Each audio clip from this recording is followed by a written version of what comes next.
मित्रांनो, कधी विचार केलाय का की आपण आयुष्यभर इतरांशी चांगलं वागतो, सगळ्यांना मदत करतो, कोणाचं मन दुखवत नाही, पण तरीही लोक आपली कदर का करत नाहीत? उलट जे लोक थोडे वेडेवाकडे चालतात, जे जगाच्या नियमांच्या विरुद्ध वागतात, त्यांनाच जास्त मान मिळतो, तेच आयुष्यात पुढे जातात. आपण लहानपणापासून ऐकत आलोय की सरळ मार्गाने जा, सगळ्यांशी गोड बोला, कोणाला नाही म्हणू नका.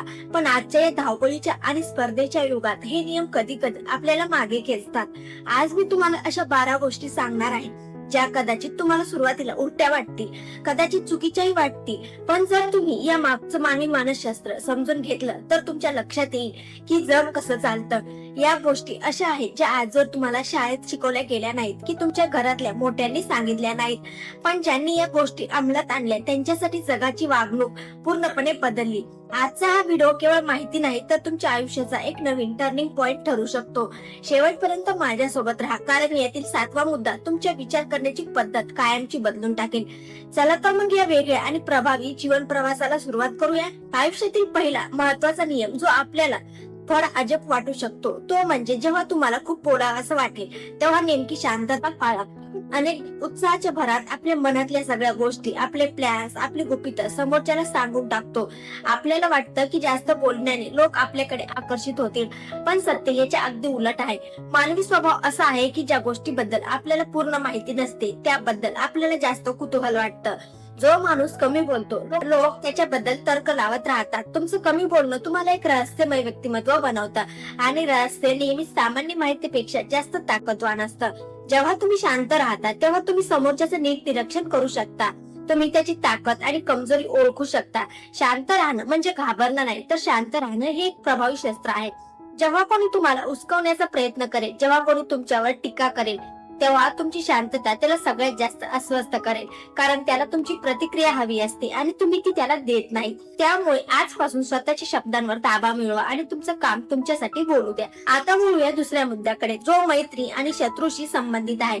जग म्हणतं की मित्रांना जवळ ठेवा आणि शत्रूंना लांब ठेवा, पण मी म्हणेन की शत्रूला इतक्या जवळ ठेवा की त्याचा प्रत्येक श्वास तुम्हाला ऐकू येईल. मित्र नेहमी तुमची स्तुती करेल, तो तुमच्या चुकांकडे दुर्लक्ष करेल, कारण त्याला तुमचं मन दुखवायचं नसतं. पण तुमचा शत्रू नेहमी तुमच्यावर लक्ष ठेवून असतो, तो तुमच्या बारीक सारीक चुका शोधत असतो. त्यामुळे तुमची खरी प्रगती तुमचा शत्रूच करून घेऊ शकतो. शत्रूच्या टीकेतून तुम्हाला तुमच्या अशा उणीवा समजतात ज्या मित्र कधीच सांगू शकणार नाही. इतिहासातील मोठे राजे नेहमी आपल्या शत्रूंच्या हालचालीवर बारीक लक्ष ठेवून असायचे. शत्रूला जवळ ठेवणं म्हणजे त्यांच्याशी मैत्री करणं नाही, तर त्याला पूर्णपणे समजून घेणं आहे. जेव्हा तुम्ही शत्रूला समजून घेता तेव्हा त्याची भीती संपते आणि तुम्ही त्याच्या प्रत्येक चालीला उत्तर देण्यासाठी तयार असता. या प्रवासात तिसरा मुद्दा येतो, तो म्हणजे तुमच्या कष्टांबद्दल. आपण आजच्या सोशल मीडियाच्या युगात काहीही छोटं केलं तर लगेच जगाला सांगायला धावतो. जिम मध्ये गेलो की फोटो, अभ्यास केला की स्टेटस, पण लक्षात ठेवा तुमची मेहनत जितकी शांत असेल तितकाच तुमचा विजय मोठा असेल. जेव्हा तुम्ही तुमची तयारी जगाला दाखवता तेव्हा तुम्ही नकळत लोकांना तुम्हाला रोखण्याची संधी देता. लोक तुमच्या कष्टांची थट्टा करू शकतात किंवा तुमच्या प्रगतीवर जळू शकतात. खरी शक्ती प्रदर्शनात नसते तर निकालात असते. जेव्हा तुम्ही तुमचं ध्येय गाठता तेव्हा जगाला आश्चर्य वाटलं पाहिजे की हे कधी घडलं. तुमची तयारी ही एका बीजासारखी असावी जे मातीखाली शांतपणे रुजतं आणि जेव्हा त्यांचं झाड होतं तेव्हाच ते सर्वांना दिसतं. त्यामुळे तुमची मेहनत गुप्त ठेवा, जगाला फक्त तुमचे यश बघू द्या. चौथी गोष्ट थोडी कटू वाटू शकते पण ती खूप महत्वाची आहे. कोणी तुमची मदत केली तर लगेच उपकाराच्या ओझ्याखाली दबू नका. कृतज्ञ असणं चांगलं आहे, पण प्रत्येक छोट्या गोष्टीसाठी स्वतःला लाचार समजणं चुकीचं आहे. जे लोक सतत इतरांचे उपकार मानतात ते हळूहळू इतरांचे गुलाम बनू लागतात. काही लोक तुमची मदत मुद्दाम करतात जेणेकरून भविष्यात ते तुमच्याकडून त्यापेक्षा मोठं काहीतरी वसूल करू शकतील. मदत घेताना नेहमी समोरच्याचा हेतू तपासा. नात्यांमध्ये समानता असावी. कोणावर इतकं अवलंबून राहू नका की तुम्ही स्वतःचा विचार करणं सोडून द्याल. मदत करणे आणि घेणे हे व्यवहारासारखे नसावे, तर ते सहज असावे.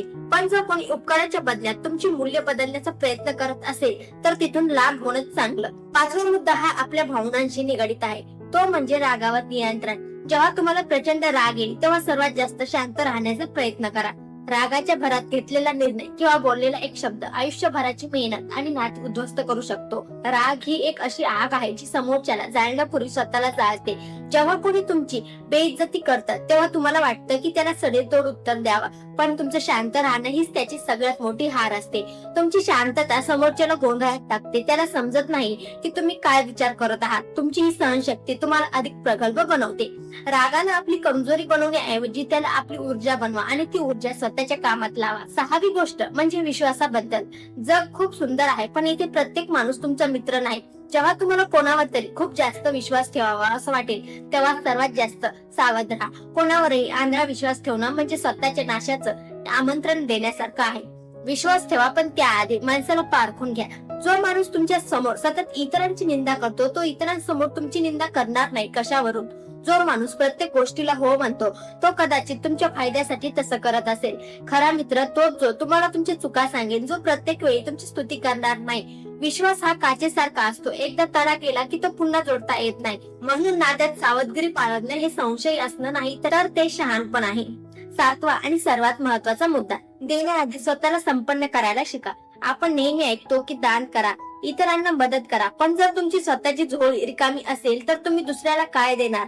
जो स्वतःला विसरून इतरांची सेवा करतो तो एक दिवस इतका रिकामी होतो की त्याच्याकडे कोणाला देण्यासाठी काहीच उरत नाही. विमानामध्ये जेव्हा ऑक्सिजन मास्क खाली येतो तेव्हा आधी तो स्वतःला लावायला सांगतात आणि मग दुसऱ्याला मदत करायला सांगतात. हेच आयुष्याचं गणित आहे. आधी स्वतःला आर्थिक, मानसिक आणि शारीरिक दृष्ट्या इतकं सक्षम करा की तुमचं देणं तुम्हाला कमकुवत करणार नाही. जेव्हा तुम्ही स्वतः समृद्ध असता तेव्हा तुम्ही दिलेली मदत खऱ्या अर्थाने मौल्यवान असते. स्वतःवर प्रेम करणं हे स्वार्थीपणा नाही तर ती एक गरज आहे. 8वी गोष्ट आहे वेळेबद्दल आणि गतीबद्दल. आजच्या युगात सगळ्यांना सगळं काही लवकर हवं आहे. लवकर पैसा, लवकर यश, पण या घाईत आपण अनेक मोठ्या चुका करतो. जेव्हा तुम्हाला खूप घाई असेल तेव्हा सर्वात जास्त हळू चालायला शिका. घाईत घेतलेले निर्णय अनेकदा अपूर्ण असतात. प्रत्येक गोष्टीची एक वेळ असते. जर शेतकऱ्याने आज बी लावलं आणि उद्या पीक येण्याची वाट बघितली तर त्याला काहीच मिळणार नाही. संयम ही यशाची गुरुकिल्ली आहे. मोठं काम वेळ मागतं. जेव्हा तुम्ही सावकाश आणि विचारपूर्वक पाऊलं उचलता तेव्हा तुमची दिशा चुकत नाही. घाईत धावण्यापेक्षा योग्य दिशेने हळू चालणं कधीही चांगलं. 9वा मुद्दा स्तुतीबद्दल आहे. स्तुती कोणाला आवडत नाही, पण जेव्हा लोक तुमची खूप स्तुती करू लागतात तेव्हा सर्वात जास्त सावध व्हा. स्तुती ही एक गोड नशा आहे जी माणसाचं डोकं फिरवून टाकते. अनेकदा चापलूस लोक तुमची खोटी स्तुती करून तुमच्याकडून स्वतःचं काम काढून घेतात. जो माणूस स्तुतीला भुलतो तो स्वतःच्या उणीवांकडे दुर्लक्ष करू लागतो. जेव्हा कोणी तुमची प्रशंसा करेल तेव्हा स्वतःला विचारा, मी खरंच याला पात्र आहे का? स्तुतीला डोक्यात जाऊ देऊ नका आणि टीकेला मनाला लावू नका. तुमचं मूल्य तुमच्या कामावरून ठरतं, लोकांच्या शब्दांवरून नाही. 10वी गोष्ट आहे हार स्वीकारण्याबद्दल. कधी कधी मोठी लढाई जिंकण्यासाठी छोटी लढाई हरावी लागते. जो माणूस प्रत्येक गोष्ट जिंकण्याचा अट्टहास करतो तो अनेकदा आयुष्याची खरी लढाई हारतो. कधी कधी मागे हटणं म्हणजे मागात घेणं नसतं, तर ती पुढच्या मोठ्या झेपसाठी केलेली तयारी असते. अहंकारामुळे लोक नको त्या ठिकाणी आपली शक्ती वाया घालवतात. जर तुम्हाला दिसत असेल की इथे वाद घालून काहीच साध्य होणार नाही तर तिथे गप्प राहून हार स्वीकारण्याचं शहाणपण आहे. तुमचं लक्ष मोठं ठेवा. छोट्या गोष्टींच्या जिकासाठी आपली मोठी स्वप्न पणाला लावू नका. 11वा मुद्दा आहे पैशाच्या व्यवस्थापनाबद्दल आणि हा मुद्दा आपल्यापैकी अनेकांसाठी गेम चेंजर ठरू शकतो. आपण आयुष्यभर रक्ताचं पाणी करून कष्ट करतो, रात्र दिवस एक करतो ते फक्त 2 पैसे कमवण्यासाठी. पण गंमत बघा, पैसे कमवणं जितकं कठीण आहे त्यापेक्षा कितीतरी पटीने कठीण आहे तो पैसा टिकवणं आणि त्याचा योग्य वापर करणं. आज शो ऑफच्या जगात जेव्हा आपल्या हातात 4 पैसे येतात तेव्हा आपला पहिला विचार काय असतो? मी आता कोणती नवीन गाडी घेऊ किंवा मी कोणता महागडा फोन खरेदी करू? आपण लोकांसमोर आपला मोठेपणा सिद्ध करण्यासाठी तो कष्टाचा पैसा पाण्यासारखा खर्च करतो. पण मित्रांनो, एक गोष्ट नेहमी लक्षात ठेवा, जेव्हा तुमच्याकडे खूप पैसा येईल तेव्हा जगाला दाखवण्यासाठी तो उडवण्यापेक्षा सर्वात आधी तो शांतपणे साठवायला आणि गुंतवायला शिका. पैसा हा तुमचा सर्वात जवळचा आणि विश्वासू मित्र आहे. जोपर्यंत तुमच्या खिशात वजन आहे तोपर्यंत हे जग तुम्हाला झुकून सलाम करेल. पण ज्या दिवशी तुमचे खिसे रिकामे होतील त्या दिवशी सावली सुद्धा तुमची साथ सोडेल. अनेक लोक पैसा आल्यावर अहंकारी होतात, चैनीच्या वस्तूच्या मागे लागतात आणि विसरून जातात की काळ नेहमी सारखा नसतो. आर्थिक सुरक्षा ही नुसती बँक बॅलन्स नसते, तर ती तुमची खरी ताकद आणि तुमचा आत्मविश्वास असतो. जेव्हा तुमच्याकडे बॅकअप म्हणून पैसा असतो तेव्हा तुम्ही आयुष्यात धाडसी निर्णय घेऊ शकता. तुम्ही कोणाच्याही दबावाखाली न राहता स्वाभिमानाने जगू शकता.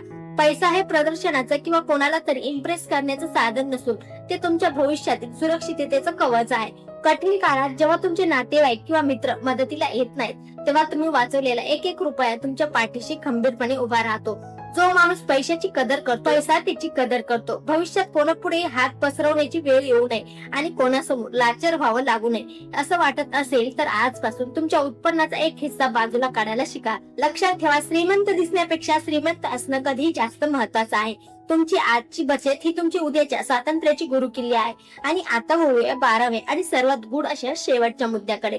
जेव्हा तुमच्या आजूबाजूला खूप लोक असतील, तुमची वाहवा होत असेल, तेव्हा जाणीवपूर्वक थोडं एकटं राहायला शिका. हे ऐकायला खूप विचित्र वाटेल, कारण आपण सामाजिक प्राणी आहोत आणि आपल्याला लोकांमध्ये राहायला आवडतं. पण मित्रांनो, गर्दीचा एक मोठा तोटा असतो. गर्दी माणूस आपली मूळ ओळख विसरून जातो. जेव्हा आपण सतत लोकांच्या कोळक्यात असतो, तेव्हा नकळतपणे आपण त्यांचे विचार, त्यांच्या आवडीनिवडी आणि त्यांची सवय ओढवून घेतो.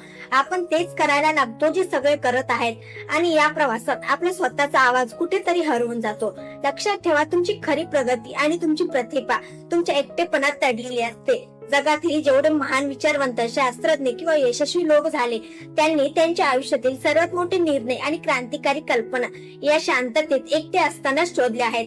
जेव्हा तुम्ही एकटे असता तेव्हाच तुम्ही स्वतःशी प्रामाणिक संवाद साधू शकता.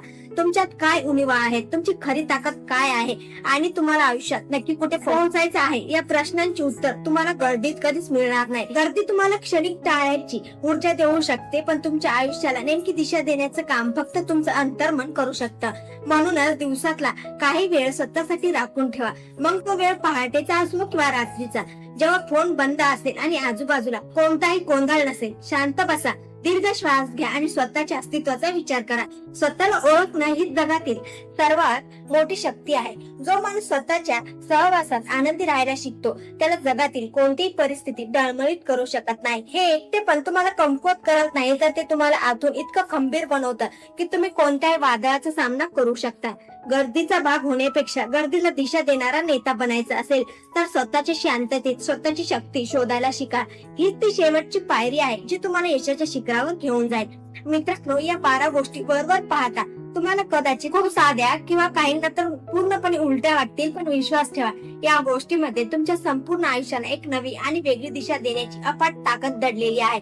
जग तुमच्याशी कसं वागतं यापेक्षा तुम्ही स्वतःला कसं घडवता आणि जगासमोर स्वतःला कसं सादर करता याला सर्वात जास्त महत्व आहे. हे नियम किंवा या सवयी पाळणं सुरुवातीला नक्कीच कठीण वाटेल. कदाचित तुम्हाला तुमच्या मूळ स्वभावाचा विरुद्ध जावं लागेल, पण एकदा का तुम्हाला या मानसिकतेची सवय झाली की तुम्हाला जाणवेल की लोकांची तुमच्याकडे बघण्याची दृष्टी पूर्णपणे बदलली आहे. लक्षात ठेवा, ही दुनिया एक आरशासारखी आहे. तुम्ही स्वतःची जितकी कदर कराल तितकीच कदर हे जग तुमची करेल. जर तुम्ही स्वतःच्या मूल्यांशी तडजोड केली तर लोक तुम्हाला गृहीत धरू लागतील, पण जेव्हा तुम्ही या नियमांचा आधार घेऊन स्वतःला खंबीर बनवता, तेव्हा लोकांच्या नजरेत तुमच्याबद्दल एक आदरयुक्त भीती आणि कुतूहल निर्माण होतं. आजपासून या 12 गोष्टींपैकी कोणतीही एक गोष्ट जी तुम्हाला सर्वात जास्त पटली असेल ती निवडा आणि ती तुमच्या आयुष्याच्या अंमलात आणायला सुरुवात करा. छोटे बदलच पुढे जाऊन मोठ्या क्रांतीला जन्म देतात. स्वतःच्या क्षमतेवर आणि बुद्धीवर ठाम विश्वास ठेवा. जगाचे नियम तुमच्या प्रगतीच्या आड येत असतील तर त्या नियमांना आपल्या फायद्यासाठी कसं वळवायचं हे आता तुम्हाला समजलं असेल. मला खात्री आहे की आजचा हा संवाद केवळ तुमच्या कानापर्यंत पोहोचला नसून त्याने तुमच्या विचारांना नवीन चालना दिली असेल. हे विचार तुम्हाला कसे वाटले आणि तुम्ही यातील कोणता बदल स्वतःमध्ये आजपासून करणार आहात हे मला नक्की सांगा. तुमच्या प्रत्येक प्रतिसादाची मी वाट पाहत आहे. पुन्हा भेटूया अशाच एका रंजक, प्रगल्भ आणि प्रेरणादायी प्रवासात, जिथे आपण जीवनाचे असेच काही अनुभव धडे शिकणार आहोत. तोपर्यंत स्वतःची काळजी घ्या, स्वतःवर काम करत राहा, नवनवीन गोष्टी शिकत राहा आणि यशाच्या दिशेने सतत प्रगती करत राहा. आयुष्याचा हा प्रवास तुमचा आहे, त्याला सुवर्णमय बनवणं ही तुमची जबाबदारी आहे. धन्यवाद.